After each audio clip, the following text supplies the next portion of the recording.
Hello friends, अगर आप भी इंग्लिश अच्छे से बोलना चाहते हो और अपनी इंग्लिश को इम्प्रूव करना चाहते हो तो इस वीडियो को एंड तक ज़रूर देखना, आपको बहुत कुछ सीखने को मिलेगा। सो फ्रेंड्स, बिना किसी देरी के शुरू करते हैं आज के अपने इस बेहतरीन वीडियो को। यहाँ पर ये किससे बता रही है कि कल बहुत ज़्यादा गर्मी थी। मैंने पहले ही बताया है, इस इंग्लिश में हम कहेंगे कई तरीके हैं वैसे तो बोलने का, लेकिन अगर गर्मी इतनी ज़्यादा है कि बर्दाश्त से बाहर थी तो ये बोल रही है कि कल बहुत ज़्यादा गर्मी थी। हम बोलेंगे yesterday the heat was unbearable.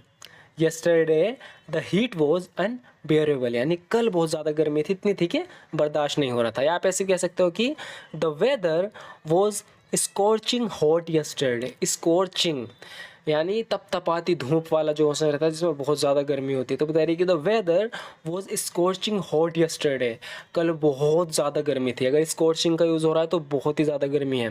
The weather was scorching hot yesterday, कल बहुत ज़्यादा गर्मी थी। मैंने कल का दिन ज़्यादा समय घर के अंदर बिताया। बता रही है कि मैंने दिन का ज़्यादा समय घर के अंदर बिताया। I spend most of the day indoors. I spend most of the day indoors, यानी मैंने ज़्यादातर समय घर के अंदर बिताया। कल इतनी ज़्यादा गर्मी थी इसलिए बता रही कि I spend most of the day indoors. चिलचिलाती धूप ने बाहरी कामों को लगभग असंभव बना दिया था। कह रही कि इतनी ज़्यादा गर्मी थी कि बाहर के काम नहीं हो रहे थे, जो बाहर के काम थे वे असंभव हो गए थे। The scorching sun, the scorching heat भी बोल सकते हैं, पर कह रही कि the scorching sun made outdoor activities almost impossible. The scorching sun, scorching का यूज़ है चिलचिलाती धूप के लिए।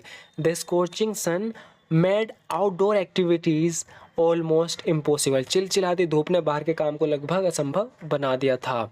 गर्मी के कारण मेरी एनर्जी लेवल ख़त्म हो गई थी। बता रही है कि गर्मी इतनी ज़्यादा थी कि मेरे अंदर से एनर्जी ख़त्म हो रही थी। बता रही है, इंग्लिश में बोलेंगे my energy levels were drained. Drained मतलब ख़त्म होना, कम होना। My energy levels were drained due to the heat. My energy levels were drained due to the heat. गर्मी के कारण मेरी एनर्जी लेवल ख़त्म हो गई थी। हाइड्रेटेड रहना मेरी प्राथमिकता बन गई थी। अब हाइड्रेटेड का क्या मतलब है? देखो, जब बहुत ज़्यादा गर्मी होती है, हमें पानी की कमी होती है ना, तो हम पानी पीते हैं हाइड्रेटेड रहने के लिए, तो ज़्यादा पानी पीते हैं। तो बता रही है कि ज़्यादा पानी पीना मेरी प्राथमिकता बन गई थी। Staying hydrated became my top priority. Staying hydrated became my top priority, यानी हाइड्रेटेड रहना मेरी प्राथमिकता बन गई थी। मैं सोचने लगी थी कि गर्मी का प्रकोप आखिर कब ख़त्म होगा। आई वंडर्ड, इस तरीके से बोलेंगे जब हम कहते हैं ना आई वॉज वंडरिंग, मैं सोच रहा था, है ना। इस तरीके से थिंकिंग की जगह हम वंडरिंग का भी, हैरानी में सोचना, इस हैरान होके, तो बता रही है कि मैं हैरान होके सोच रही थी कि गर्मी का प्रकोप कब ख़त्म होगा। आई wandered when this heat wave would finally and. I wondered when this heat wave would finally end. मैंने गर्मी से राहत पाने के लिए लंबे समय तक ठंडा स्नान किया। इंग्लिश में बोलेंगे I took a long cold shower to beat the heat, यानी गर्मी इतनी थी कि मैंने उससे बचने के लिए, उससे राहत पाने के लिए ठंडे पानी से स्नान किया, यानी ठंडे पानी से लंबे लंबे समय तक नहाई।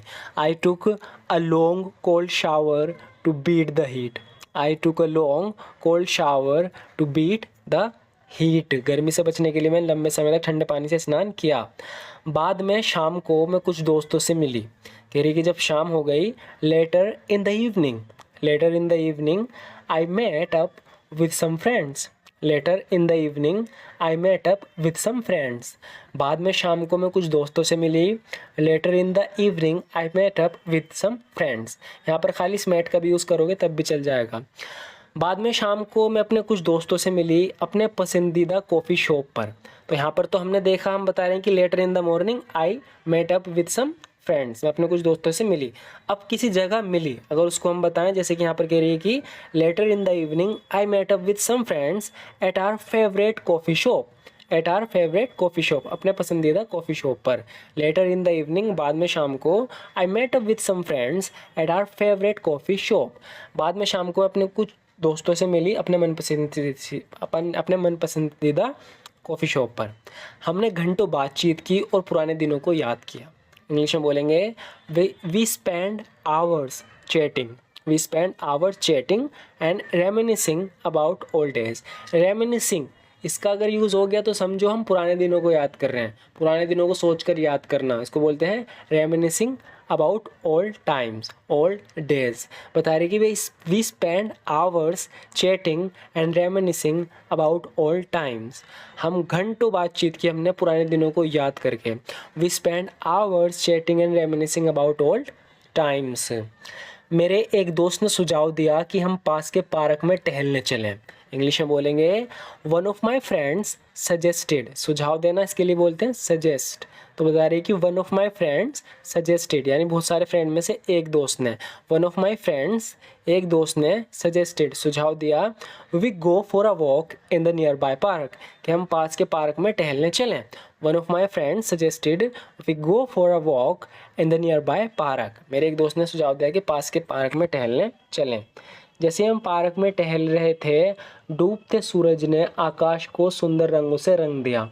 यानी ऐसा होता है ना कभी कभी कि शाम में आप देखोगे कि आसमान में कुछ रंगीन पना सा आ जाता है डूबते सूरज की वजह से, लाल सा कुछ। तो इस तरीके से बता रही है कि as we strolled through the park, जैसे हम पार्क में घूम रहे थे, टहल रहे थे, as we strolled through the park, the setting sun painted the sky with beautiful colours. डूबते सूरज ने, डूबते सूरज के लिए हम बोलेंगे setting sun, the setting sun painted the sky, sky को पेंट किया विद ब्यूटीफुल कलर्स। तो ये डूबते सूरज ने आकाश को सुंदर रंगों से रंग दिया।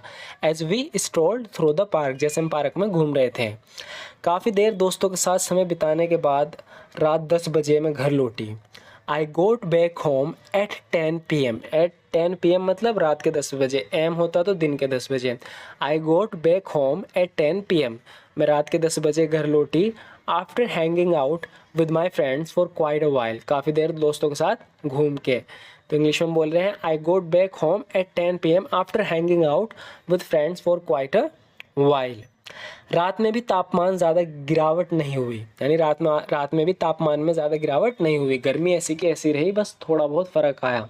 तो बता रही है कि इवन एट नाइट, यहाँ तक कि रात में भी, the temperature didn't drop much, जो तापमान था वो ज़्यादा नहीं गिरा। Even at the night the temperature didn't drop much, रात में भी तापमान ज़्यादा नहीं गिरा, ज़्यादा गिरावट नहीं आई। यानी वो अपने दोस्तों के साथ पार्टी में थी। She was at the party with her friends. वो काली ड्रेस में थी। अब जब इस तरीके से हम कहते हैं कि वो काली ड्रेस में थी, कहने का मतलब है कि उसने काली ड्रेस पहन रखी थी। इसे इंग्लिश में बोलेंगे she was dressed in black. ध्यान रखना, dressed in, she was dressed in black, यानी वो काली ड्रेस में थी, यानी उसने काली ड्रेस पहन रखी थी। She was dressed in black, black dress में वो बहुत खूबसूरत लग रही थी। She looked stunning in a black dress, she looked stunning in a black dress, यानी वो ब्लैक ड्रेस में बेहद खूबसूरत लग रही थी। She looked stunning in a black dress, stunning मतलब बेहद, बहुत ही ज़्यादा। She looked stunning in a black dress, यानी वो ब्लैक ड्रेस में बेहद खूबसूरत लग रही थी।